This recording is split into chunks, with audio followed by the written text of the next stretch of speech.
Ya pemirsa, setelah melakukan penyelidikan intensif, pihak kepolisian akhirnya mengungkap motif di balik pembunuhan seorang ibu rumah tangga yang sempat menggemparkan warga desa Gunung Terang, Kecamatan Madang, Suku 1, Kabupaten Oku Timur. Persiapan untuk penangkapan kasus pembunuhan yang ada di Mendayun, Madang Suku 1.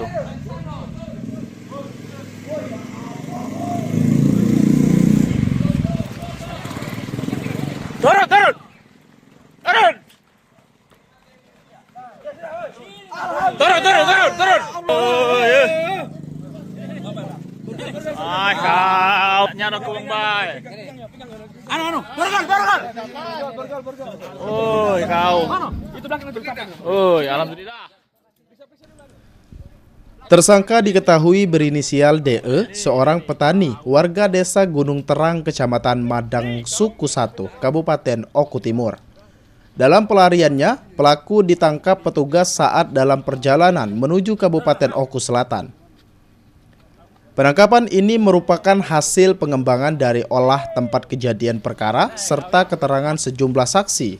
Dari hasil pemeriksaan, polisi mengungkapkan motif dibalik pembunuhan tersebut berawal dari cekcok melalui handphone antara pelaku dan korban yang merupakan pasangan suami istri dengan hubungan pernikahan siri.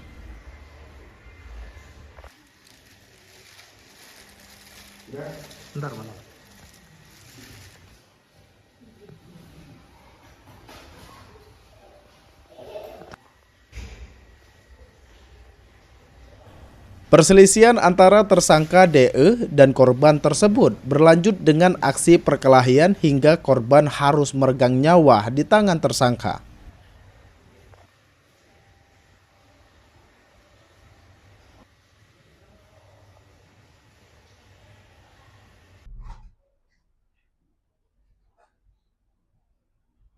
Tersangka kita amankan di Desa Lawang Agung, Kecamatan Muarado Kisam, Kabupaten Oku Selatan.